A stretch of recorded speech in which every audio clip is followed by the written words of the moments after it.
another weekend, another winter weather storm possible. Yes, quite the pattern we're in here as we close out the blah month of January. Let's send things over now to meteorologist Michelle Kennedy. Michelle, what are you seeing here for the next few hours, the immediate future? Well, we have some flurries flying out there, mainly for folks in the western areas of the mountains. And so what we're seeing here may not make it to the ground just yet, but we are beginning to see signs of that snow. And as it makes it to the ground a little later tonight, especially from the areas over the west, it's going to eventually arrive in the Piedmont Triad. We think the better opportunities to see snow on the ground will develop overnight into early on your Saturday morning. We've got temperatures that are near freezing now, but those temps are going to be dragged down. We're talking back into the 20s, the teens for your Saturday. So we've got cold conditions for you set up, and we already feel a little cooler than what we're seeing right now, more like the 20s thanks to a breeze. Most of North Carolina, South Carolina, and winter storm warnings, even parts of southern Virginia. And surrounding that, we've got some winter weather advisory. So driving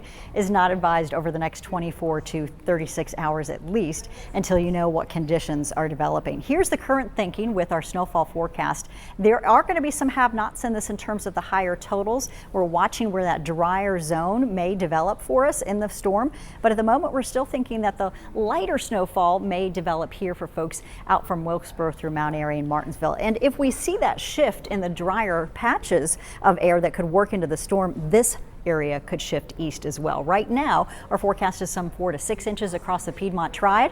Also, the lighter snowfall totals here, still 2 to 4 inches, will be impactful for folks who have just been dealing with snow and sleet and still on the ground. Down to the south, we'll have pockets of some 6+ totals possible, if not a little bit more. And remember, this is going to fall as very dry snow. It may be a little bit powdery and fluffy. It's also going to blow around, and with that, we may not be able to take accurate measurements as easily. So we could see a lot of variations in our snowfall totals, not only because of the storm itself, but also what might be drifting out there as we talk about the totals coming down through the day tomorrow. Winter storm warning is in effect for the entire state, and we're concerned for several inches possible, especially mountains. As we go out toward the coast, we may even see some upwards of 8 to 12 inches in spots. So we could see some new warnings issued there, but for now, slick roads, dangerous travel, and that bitter cold is going to be with us as we set up for your Saturday and into your Sunday. So here's how it's looking right now. You can see the hour-by-hour forecast.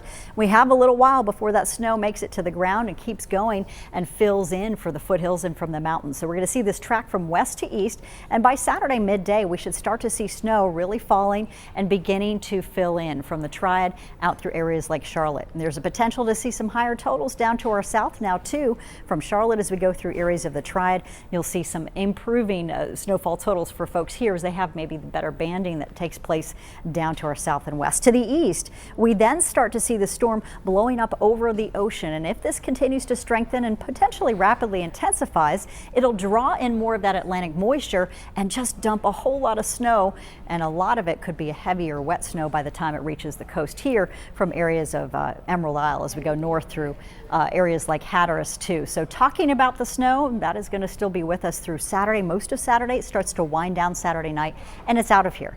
So it is going to be a quick hitting system, but it could be a powerful one as we have lots of cold air diving southward, in addition to that moisture that'll wrap inside the storm from the beaches as well from the south and west. So slick travel out there for you, gusty winds. We want you to be prepared if you're going to take kids out to do any sledding or just in the neighborhood, or if you have to walk anywhere, you want to make sure everything is covered up, because we're talking about concern for frostbite concerns as we do see the snow also cause travel concerns for us tomorrow. So watching for the current thinking, we've got temperatures out there that are going to be cold, bitter cold in fact. We know we have significant snowfall possible, but that spotty heavy snow is going to be possible. So a few folks down the road might get some 3 to 6 inches, while your neighborhood gets on the lower end of the scale, and that's going to be determined as we watch some of the vorts roll through with this storm and watching where that dry air and deformation zone sets up. We're going to be talking more about that and what it is. Strong winds though and blowing snow a possibility all day long tomorrow. Current thinking though, some 4 to 6 inches across the Piedmont Triad up into the mountains with those heavier isolated totals.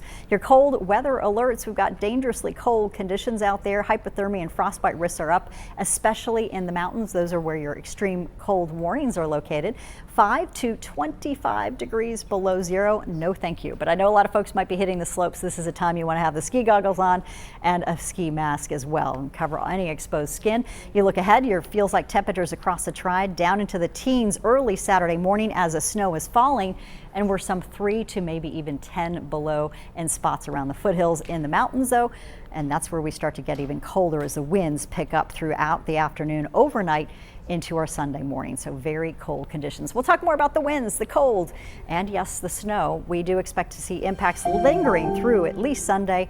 We warm up Tuesday and Wednesday into the 40s.